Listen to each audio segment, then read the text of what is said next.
On this episode of AV Week, we talk about international AV, how we can standardize the AV installations we do both in the States and abroad. Also talk about why integrators and the AV industry at large should care about IoT. All that and more next on AV Week. The network for the AV industry. What are you listening to? This is AV. This is AVNation. This is AVNation. Support for AVNation comes from our fine group of underwriters, companies like Crestron Electronics, and by Draper. This is AV Week, episode 289, recorded Friday, March 10th, 2017. Esperanto Cafe. Ready. AV Week. Performing scan. Week. Online. This is AV Week. AV Week.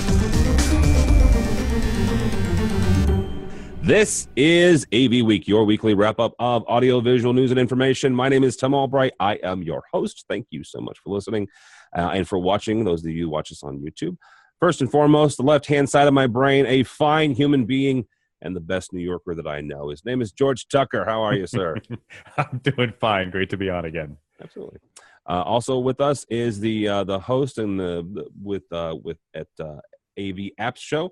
Also, a fine AV professional down in the great state of Texas. Name is Victoria. How are you, ma'am? Great. Thanks for having me on. Absolutely. Last but not least, a relatively youngster amongst me and Tucker. He works for EH Publications.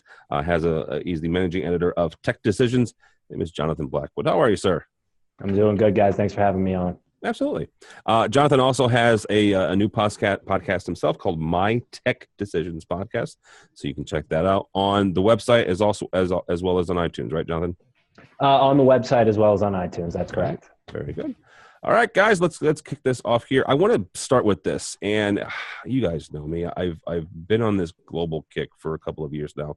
Ever since our very first trip to ISE, Mr. Tucker and I and a couple other folks got to go to Amsterdam, and as Mark Twain said, some of the best experiences you're going to have is by going to other cultures and other countries.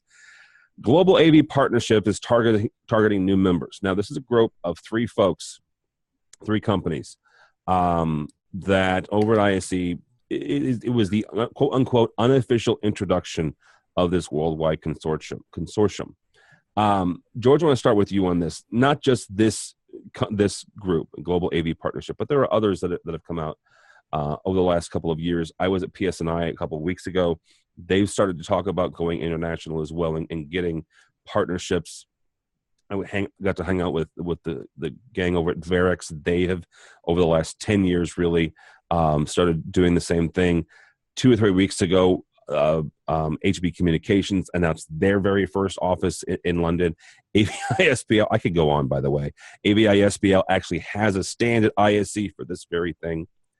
The world gets smaller and smaller as all of us are getting, older and older. Technology is kind of bringing us together. What does this do, though, to the world of AV? What does this do to us here in the States as we're watching this happen, and how does this impact all of us? Well, the first thing that strikes me is about standards, right? Okay. A universal standard of some sort is probably beneficial in these kind of groupings because you're not having to translate, say, like the ill-fated Mars lander several years ago between metric and U.S. standard measurements to go crash into something in some way. So that would be my biggest part of that. And there's buying power, I guess, in all of that as well. It just gives a tighter understanding of what standards really work where and how to translate them between international offices. So if you're in US, London, and Hong Kong, actually 2 of those are probably the same, but you get my point, is that you have just one broad standard that you can apply, and it doesn't have to work in any of that translation of why it's working a different way or why the electricians do things a different way here and there. If I read correctly, they're using the Infocom AXP. What would the global standard that they're trying to implement? But That's my biggest takeaway from them, is that there's standards and a sort of unified movement. Well, you raise a good point, and not for nothing, the states still have an issue with metric versus imperial. As I went through elementary school and high school and even into college, they were still teaching us both, right? My kids, 8 and 10 years old, they're still teaching them both. Now they actually are, at least in our school district, they're leaning more towards metric, but they still bring in the feet and the inches and stuff like that. But George, you actually brought up an even better point, and that's electricians.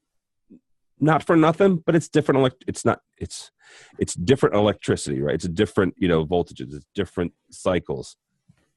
As we do this, how do we rectify that? Or is it just where, here's our one sheet, and if you're in London or if you're in England, here's what you do. If you're in France, here's what you do. If you're in India, here's what you do.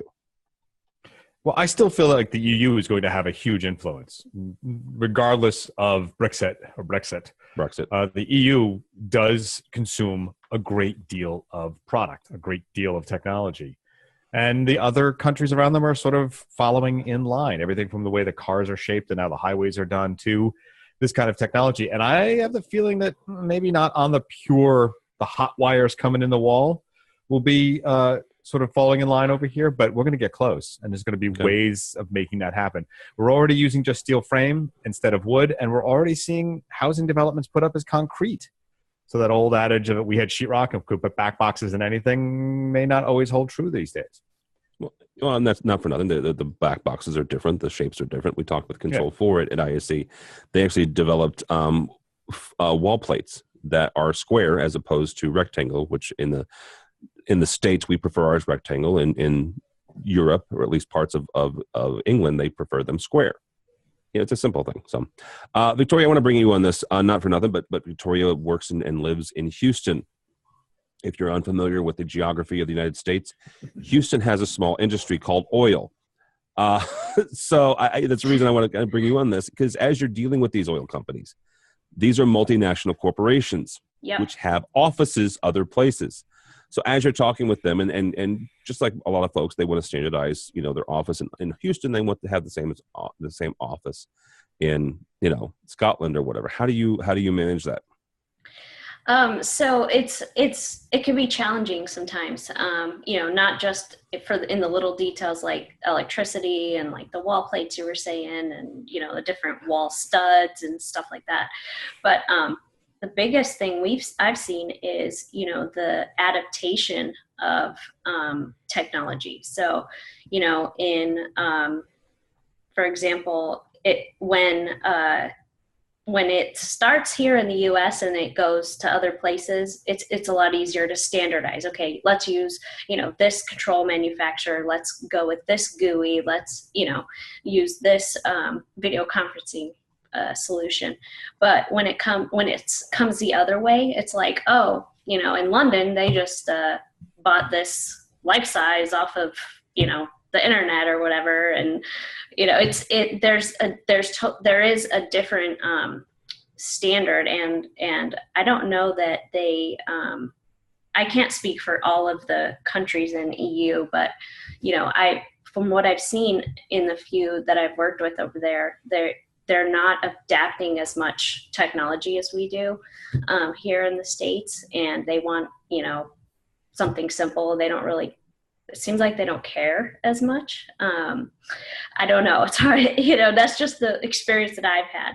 Now, but when you talk about a country like Japan, now they're going like full blown, to the max, full control, room automation, video conferencing, everything. So it's interesting to have.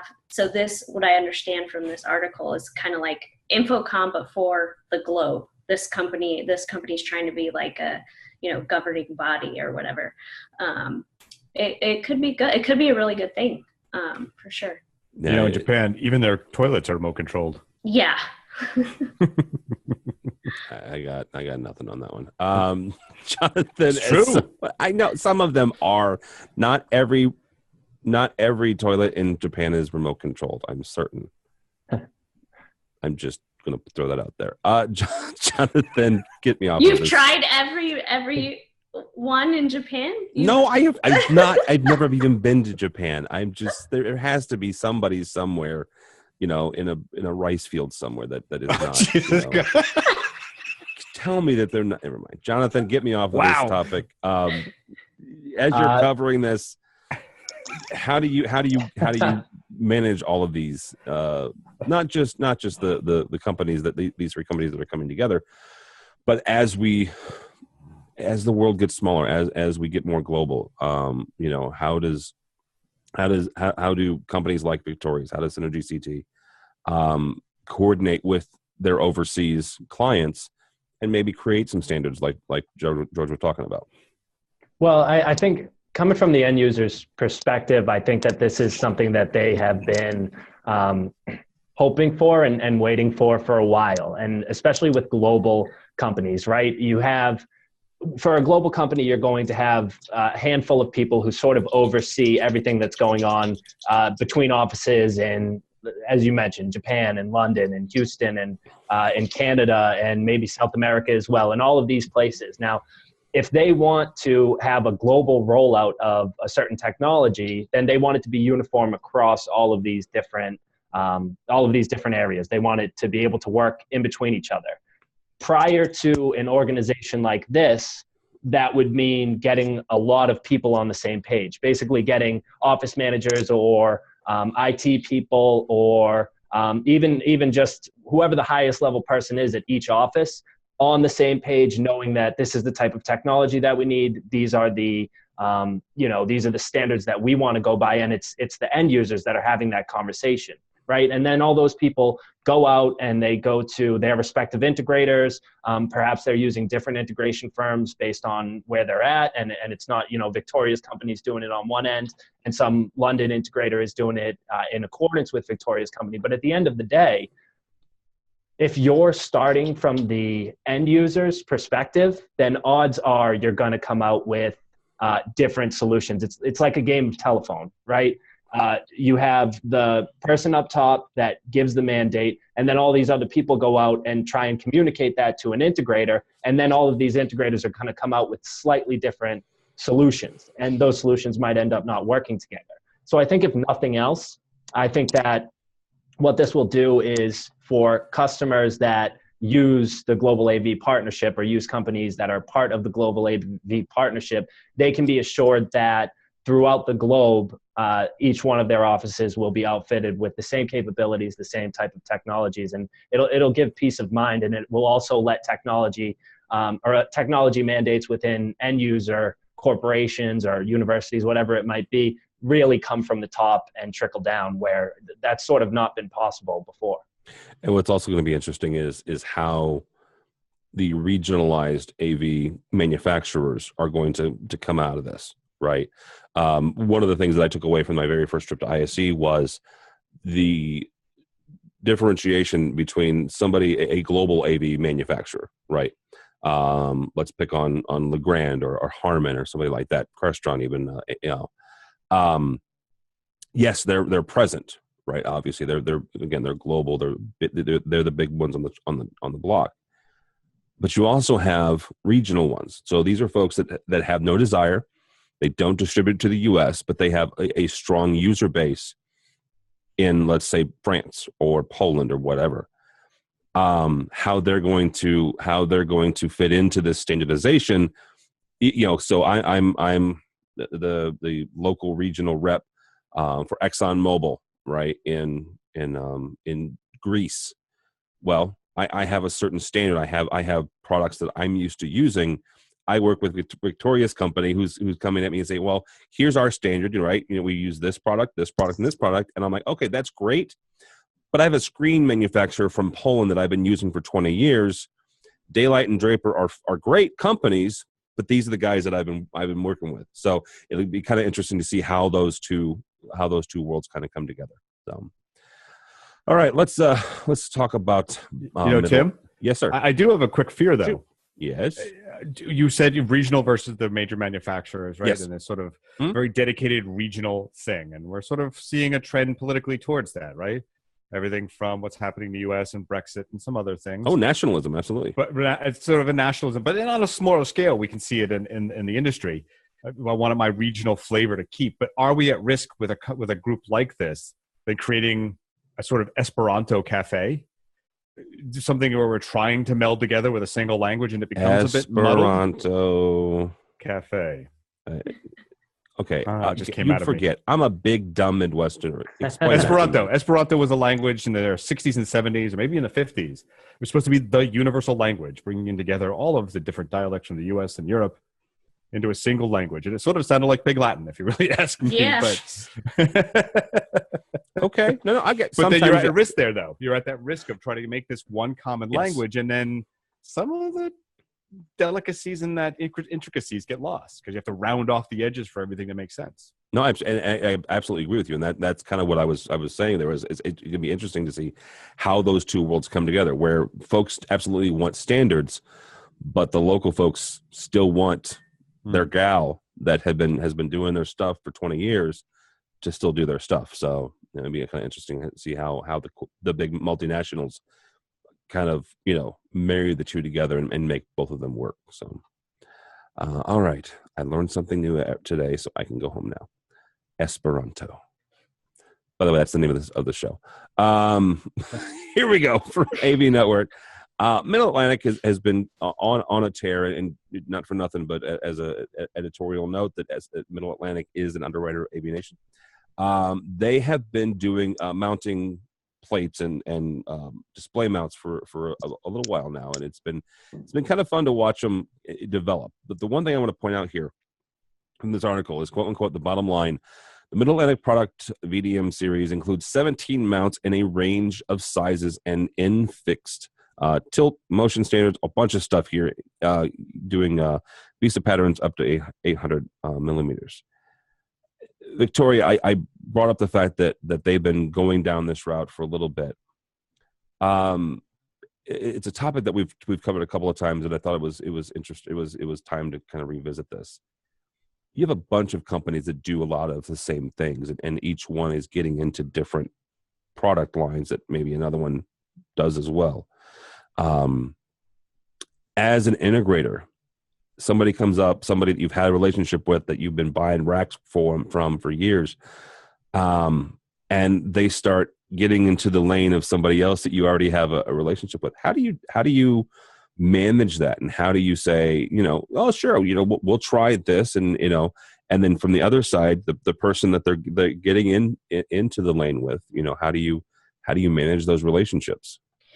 Yeah, that's really interesting. I'm glad that you asked that question, because I've kind of run into this issue with two particular manufacturers. I won't go into it, but talking about this, we're definitely open. Synergy as an integrator, we're always looking for another tool in our toolbox. Yep. And so, we're willing to, meet with these manufacturers, listen to their pitch and check it out. And, but the big thing is, like for us, does it make sense in executing? So we take a new product, can I get a demo of it? I want to see it in person. I got to show it to my PM. I got to show it to my techs. I got to make sure my guys, is it really easier to install? Is it, it's not just about, okay, is it cheaper, better, faster? It's got to, data sheets can say one thing, but real life is totally different. So, I mean, I definitely, have been open and have switched sometimes to other manufacturers. But sometimes, you just got to stay with what's tried and true, and, what your techs are comfortable with and what they can do fast in the field. That's what it ultimately comes down to is, what's the best solution?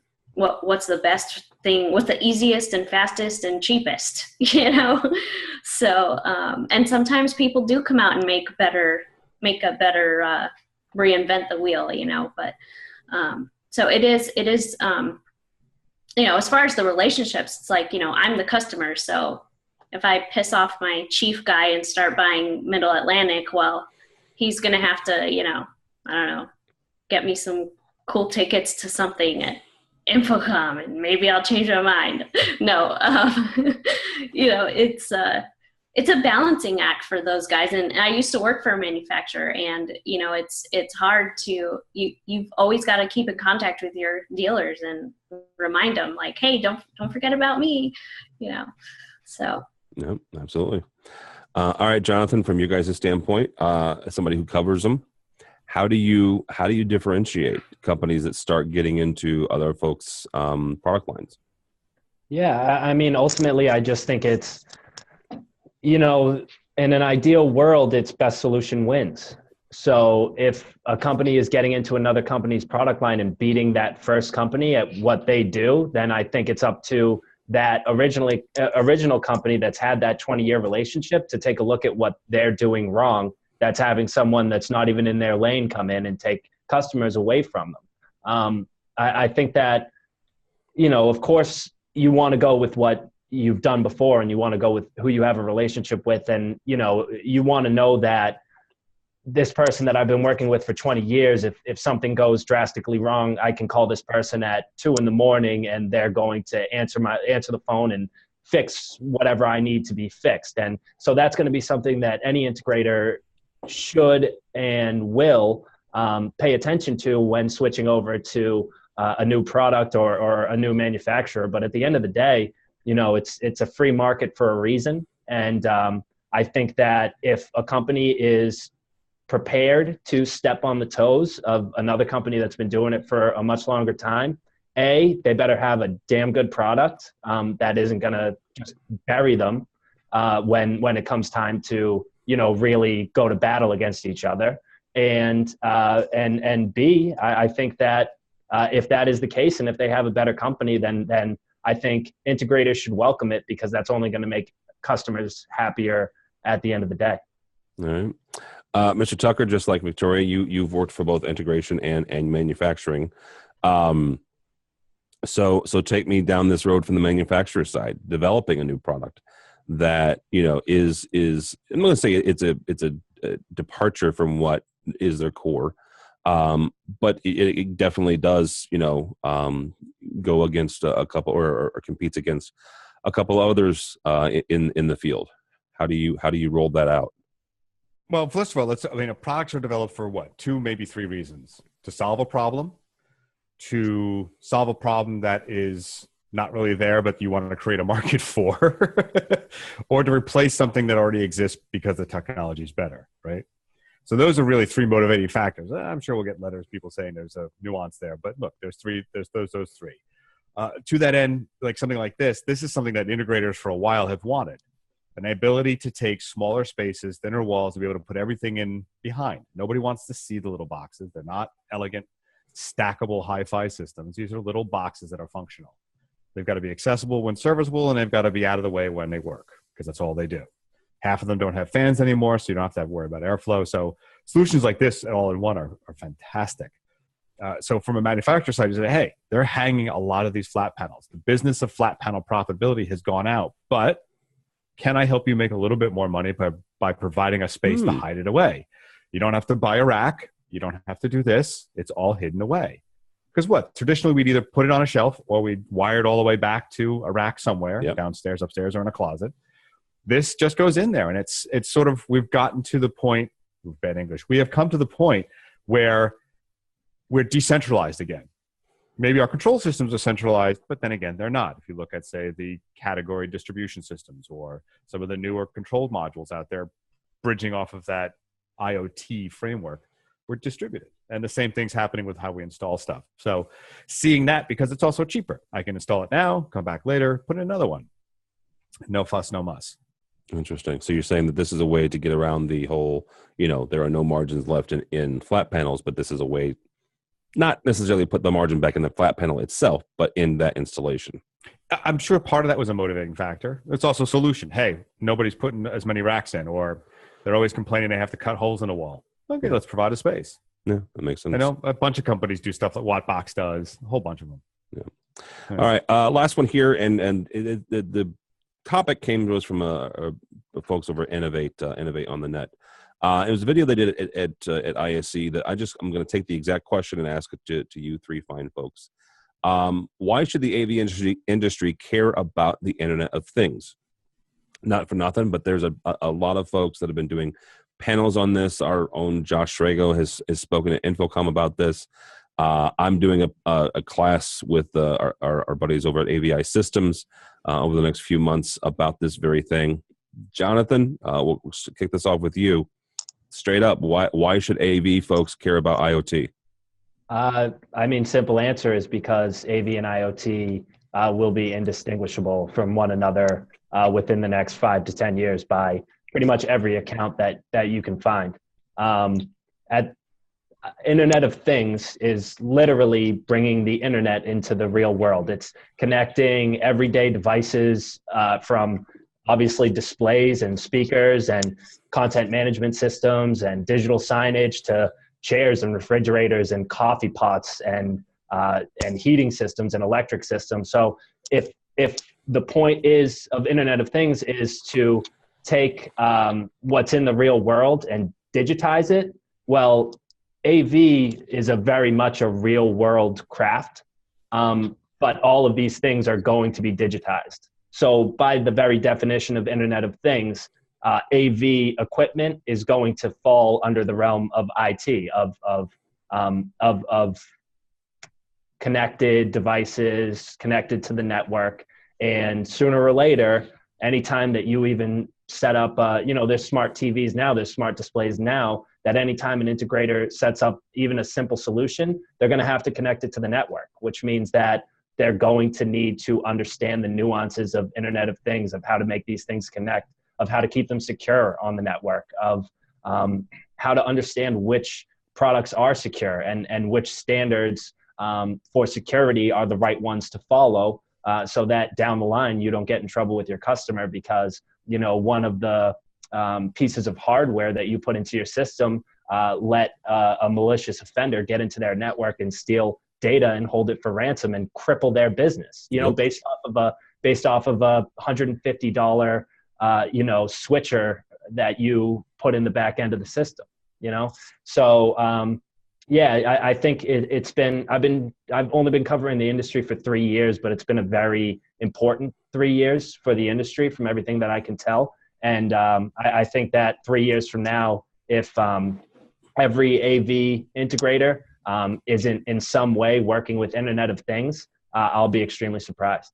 No, you're not wrong there. Absolutely. I would absolutely agree with the 3 year mark. So, Mr. Tucker, same kind of question. Why should we all care about IoT, or should we? You can be the contrarian here. No, because I actually believe it. It's one of the reasons we have a show called Connected, which focuses on this kind of stuff. What? Say what? Who knew? No, but seriously, as Jonathan said, there's two main factors. The future is mobile. The future is networked. And while we can do that from dedicated mainframe or hardcore systems, again, like your stacked hi-fi system, the truth is we are looking at devices that control everything from environmental to lighting to this to that. And while a centralized unit is great, when things fail, we want them replaced fast and easy. We want them updatable. We want them low power, and we want them to be able to be flexible.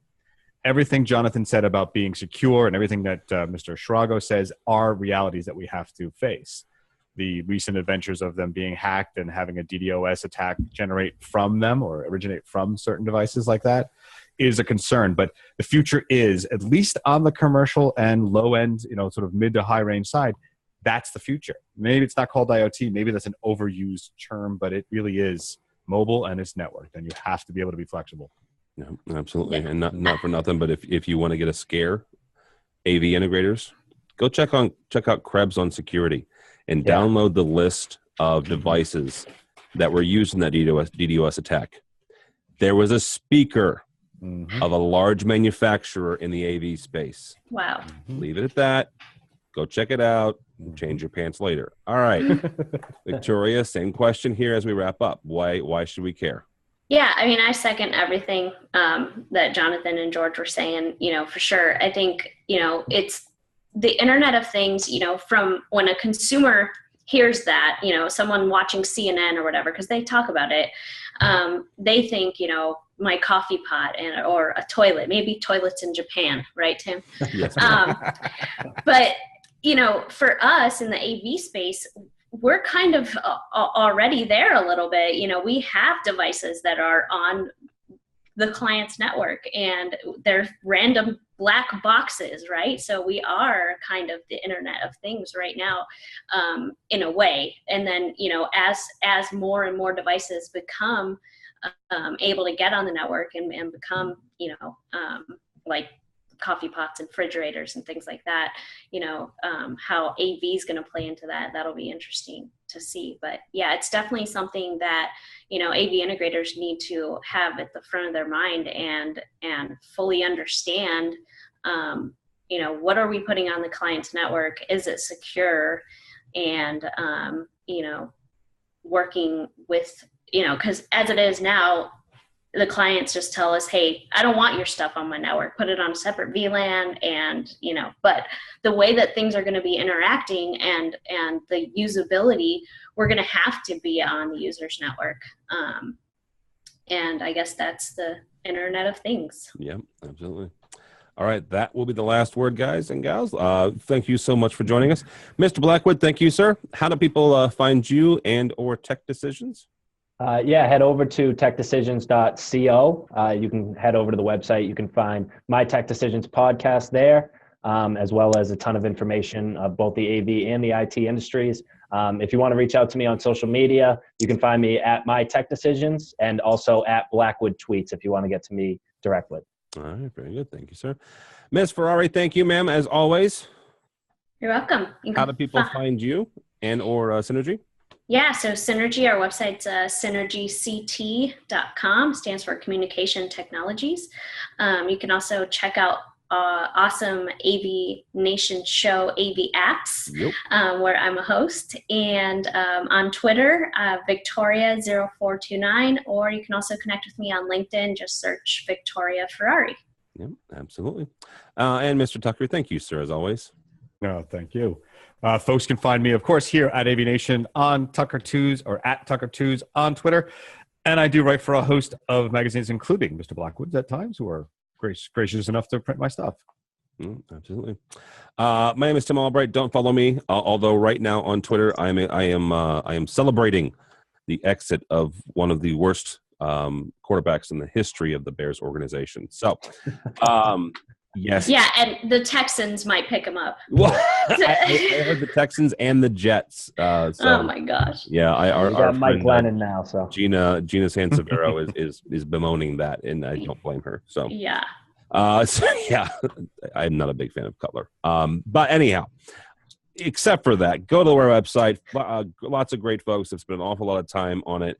And speaking of that, they're telling me that April 1st is not only time for jokes, also time for our buddy Mike Shin's birthday. It's also the start of our new website. So that'll be some cool stuff. So yeah, check that out if you would please. AVNation.tv. AVNation.tv. You'll find this program, a host of others. George mentioned a couple. Victoria's AV App Show. We have 2 weeklies, this one, and we do the same thing for the residential market called AVWeek. So our buddy Matt Scott hosts that one. So check that out. Also, a chance for you to check out our underwriters. It's what makes these things possible. In about 2 weeks, we're doing 2 different things. A couple of us are going up to Chicago to E4, so register for that if you are in the Chicago area. And then I am heading out to Vegas for Digital Signage Expo. So check all that out at the website, avnation.tv, avnation.tv. Thanks so much for listening. Thank you so much for watching. This has been AV Week.